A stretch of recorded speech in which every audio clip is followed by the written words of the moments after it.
दोस्तों स्वागत है आप सभी का बिहार समाचार में। दोस्तों आज के इस वीडियो में हम बिहार के टॉप बड़ी न्यूज को देखेंगे। दोस्तों वीडियो में आगे बढ़ने से पहले आप सभी से अनुरोध है कि आप इस वीडियो को एक प्यारा लाइक जरूर कर दें और साथ ही हमें नीचे कमेंट करके जरूर बताएं कि आप बिहार के किस जिले में रहते हैं। तो चलिए शुरुआत करते हैं आज की पहली और बड़ी खबर से। बड़ी खबर में देखिए, बिहार में बारिश के लिए 3 दिन का और करना पड़ेगा इंतजार। 29 जुलाई के बाद बिहार में हो सकती है बारिश। जी देखिए, बिहार में बारिश के लिए अभी 3 दिन का और इंतजार करना पड़ेगा। पटना समेत पूरे राज्य में 29 जुलाई से बारिश की संभावनाएं पूरी तरीके से बन रही है। विभाग ने 29 जुलाई के लिए उत्तर और पश्चिमी बिहार में ज्यादा तो दक्षिण मध्य और दक्षिण पूर्व बिहार में कम बारिश होने का पूर्वानुमान जताया है। फिलहाल आज पूरे दिन पटना सहित प्रदेश के 13 जिलों में मौसम शुष्क बना रहेगा। लोगों को दिन भर उमस भरी गर्मी परेशान करेगी। वहाँ देखिए, मौसम विभाग के अनुसार पूरे राज्य भर में पूर्वा हवा चल रही है। इस हवा से वातावरण को नमी मिलती है और बारिश की संभावनाएं बनती है, लेकिन वर्तमान के पूर्वास से मिलने वाली नमी में उतनी ताकत नहीं है जो ऊपर के वातावरण तक पहुंच सके। इसी कारण से राज्य में बारिश नहीं हो रही है।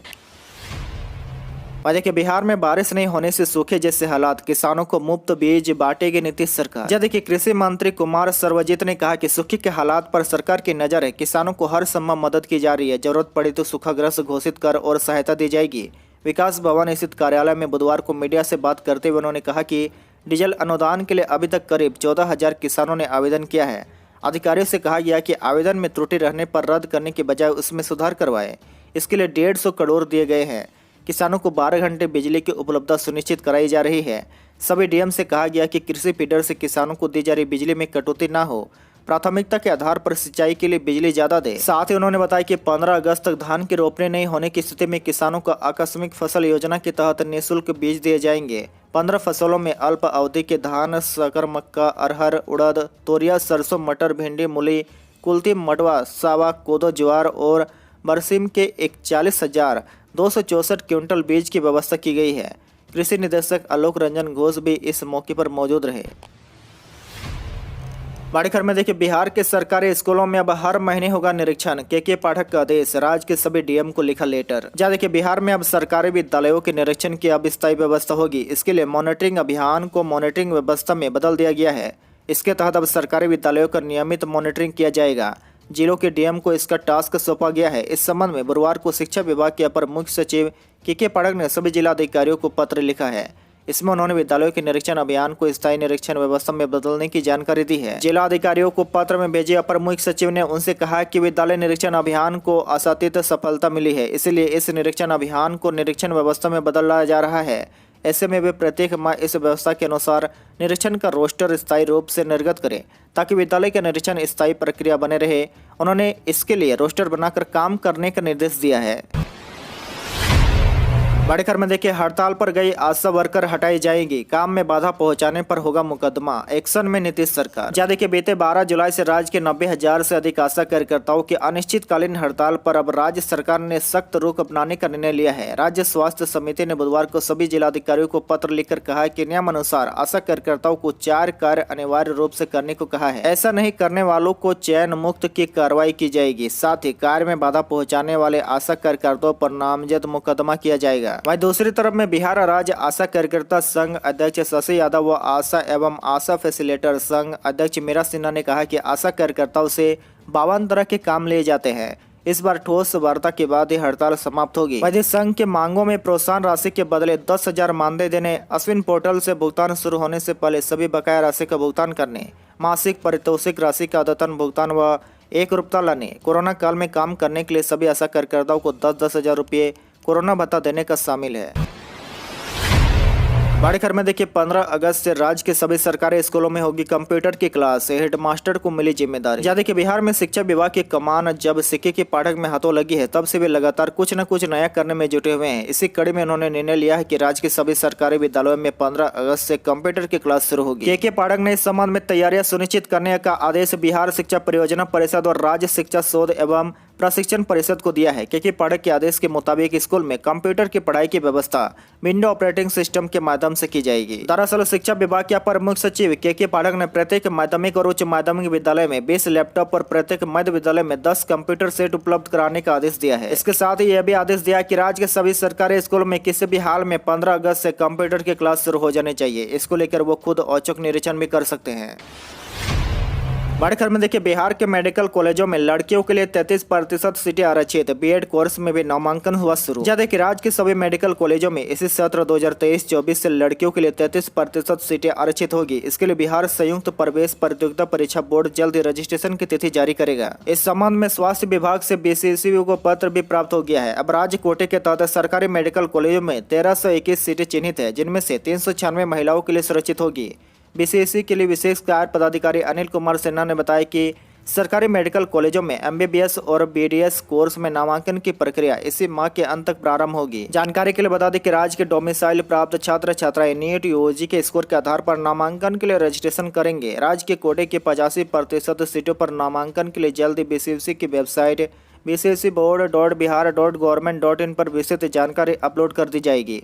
राज्य में पहली बार छात्राओं को 33% सीटों पर आरक्षण का लाभ दिया जाएगा। वहीं दूसरी तरफ में देखिए, 4 वर्षीय इंटीग्रेटेड बीएड 2023 में नामांकन के लिए नोडल विश्वविद्यालय की ओर से ऑन द स्पॉट राउंड की प्रक्रिया 26 जुलाई से शुरू हो गई है। अभ्यर्थी 31 जुलाई तक नामांकन ले सकेंगे। बड़ी खबर में देखिए, बिहार में इंजीनियर के घर में मिला 58 लाख कैश। देखिए बिहार में आय से अधिक संपत्ति मामले में पुल निर्माण निगम लिमिटेड के senior project engineer Shrikant Sharma के ठिकाने पर निगरानी ब्यूरो की विशेष टीम ने छापेमारी की है। बुधवार की सुबह भागलपुर में हनुमान नगर मोहल्ला स्थित इंजीनियर के 4 मंजिला मकान पर जांच टीम ने धावा बोला। तलाशी में नोटों से भरे 2 सूटकेस मिले। गिनती करने पर 97.80 हजार नगद मिले।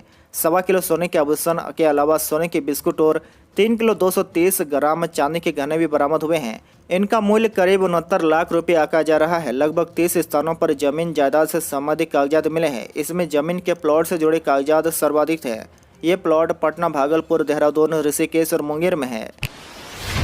बड़ी खबर में देखिए, अशोक राजपथ में 29 व 30 को आम वाहनों का प्रवेश नहीं। देखिए मुहर्रम पर ताजा जुलूस गुजरने को लेकर 29 और 30 जुलाई को कारगिल चौक से लेकर अशोक राजपथ व गाय घाट तक नो एंट्री रहेगी। जुलूस गुजरने के दौरान निजी व व्यावसायिक वाहनों के जाने पर रोक लगा दी गई है। यातायात एसपी पूरन झा ने यह स्पष्ट किया कि जिन लोगों को घर इस रास्ते में है वे अपने सुविधा अनुसार जा सकते हैं। एम्बुलेंस जैसी इमरजेंसी गाड़ियों के जाने पर किसी तरह की रोक नहीं है। जुलूस को लेकर इस रूट पर यातायात पुलिस के अतिरिक्त जवानों की तैनाती भी की गई है। बड़ी खबर में देखिए, अब सीबीएसई में 10वीं और 12वीं में भी होगा दाखिला। देखिए केंद्रीय माध्यमिक शिक्षा बोर्ड ने अब 10वीं और 12वीं में भी सीधे दाखिले लेने की छूट दे दी है। कोई छात्र सीबीएसई स्कूल में 10वीं या 12वीं कक्षा में नामांकन लेना चाहता है तो उसका दाखिला होगा। मंगलवार को इसकी जानकारी बोर्ड ने सभी क्षेत्रीय कार्यालय के माध्यम से स्कूलों को दी है। बता दी कि अब तक 9वीं और 11वीं में नामांकन होता था। छात्र चाहे तो उन्हें 10वीं या 12वीं में दाखिला नहीं मिलता था, लेकिन सीबीएसई की अनुमति के बाद ही विशेष परिस्थिति जैसे तबादला या बीमारी आदि केस में ही 10वीं या 12वीं में डायरेक्ट नामांकन का प्रावधान था। इसके लिए अभिभावकों को बाकायदा सीधे सीबीएसई मुख्य कार्यालय के पास आवेदन देना होता था। बोर्ड की अनुमति मिलने के बाद छात्र 10वीं या 12वीं में दाखिला ले सकते थे। यह दाखिला एक ही शहर के दूसरे सीबीएसई स्कूल में नहीं होता था, बल्कि छात्र के जब माता पिता का तबादला शहर या राज्य से बाहर होता था तभी 10वीं या 12वीं में दाखिला संभव था। लेकिन वर्ष 2023-24 के लिए बोर्ड ने यह नियम बदलाव कर दिया है। बोर्ड के अनुसार हर स्कूल को सेक्शन वार 5 छात्रों को 10वीं या 12वीं में दाखिला लेने की अनुमति होगी। यानी अगर किसी स्कूल में 10वीं या 12वीं में 5 सेक्शन है तो हर सेक्शन में 5 छात्र का दाखिला होगा। ऐसे में स्कूलों को 10वीं या 12वीं में 45 विद्यार्थियों का सेक्शन चलाने की अनुमति मिली है।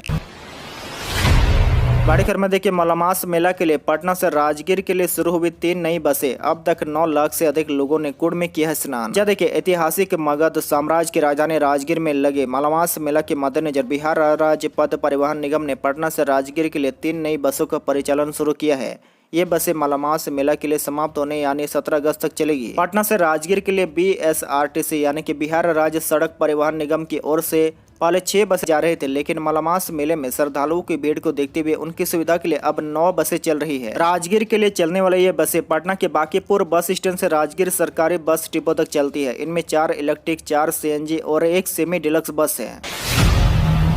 खबर में देखें, नीतीश कैबिनेट की बैठक में 35 एजेंडों पर लगी मुहर। पुल पुलियों की निर्माण की मंजूरी, बच्चों को मिलेगी मूंगफली। देखिए राज्य में 100 से अधिक आबादी वाले सारे टोले, बसावट और गांव सड़क से जुड़ेंगे। मंगलवार को मुख्यमंत्री नीतीश कुमार की अध्यक्षता में हुई कैबिनेट की बैठक में सभी 38 जिलों में छूटे हुए ऐसे तमाम टोलों, बसावटों और गाँवों को 12 माह से एकल संपर्कता प्रदान करने के प्रस्ताव पर सहमति दी गई है। यह जानकारी मुख्य सचिव आमिर सुबहानी ने दी है। उन्होंने बताया कि इसके तहत 8,283 किलोमीटर ग्रामीण पथों का पुल पुलियों सहित निर्माण होगा। वह देखिए मुख्य सचिव ने कहा कि कैबिनेट ने कुल 35 प्रस्तावों पर अपनी सहमति दी है। एक इन महत्वपूर्ण निर्णय में आंगनबाड़ी केंद्रों पर अंडा नहीं खाने वाले बच्चों को सप्ताह में 2 दिन बुधवार और शुक्रवार को भुनी हुई मूंगफली देने का निर्णय लिया है। साथ ही इसी तरह निजी नलकूप योजना के तहत 23,000 निजी नलकूप लगाने के लिए 222 करोड़ रुपए की स्वीकृति दी गई है। इसके अलावा मुख्य सचिव ने बताया कि राज्य के सभी सरकारी मेडिकल कॉलेज व अस्पताल, सुपर स्पेशलिटी अस्पताल व सदर अस्पतालों में मरीजों व उनके परिजनों के उपयोग के लिए शौचालय व स्नान घर के दैनिक रखरखाव की जिम्मेवारी सुलभ इंटरनेशनल सोशल सर्विस ऑर्गेनाइजेशन को सौंपी गई है। देखिए बिहार विधानसभा परिषद में निकली सरकारी पदों पर बहाली। देखिए बिहार विधानसभा सचिवालय ने ऑफिसर अटेंडेंट, दरबान, फराज क्लीनर और माली जैसे विभिन्न 30 पदों की रिक्तियों के लिए बिहार विधान परिषद भर्ती 2023 अधिसूचना जारी की है। देखिए आधिकारिक बिहार विधान परिषद 2023 आधिकारिक वेबसाइट विधानसभा.bihar.nic.in पर जारी की गई है। सचिवालय ने योग्य उम्मीदवारों से ऑनलाइन आवेदन आमंत्रित किए हैं। बिहार विधान परिषद भर्ती 2023 के लिए ऑनलाइन आवेदन प्रक्रिया 25 जुलाई से शुरू हो चुकी है। वहीं आवेदन करने की अंतिम तिथि 21 अगस्त 2023 है। बिहार विधान परिषद भर्ती 2023 पात्रता, ऑनलाइन आवेदन प्रक्रिया और महत्वपूर्ण घटनाओं के बारे में पूरी जानकारी ऑफिशियल नोटिफिकेशन में दी गई है। बिहार में 10वीं और 12वीं के टॉपर छात्र छात्राएं होंगे सम्मानित। 1500 से 2000 बच्चों को मिलेगा मेडल और प्रशस्ति पत्र। 23 जुलाई को होगा सम्मान समारोह। देखिए राज्य में 10वीं और 12वीं बोर्ड परीक्षा में उत्कृष्ट प्रदर्शन करने वाले छात्र छात्राओं को Bihar public school and children welfare association सम्मानित करेगा।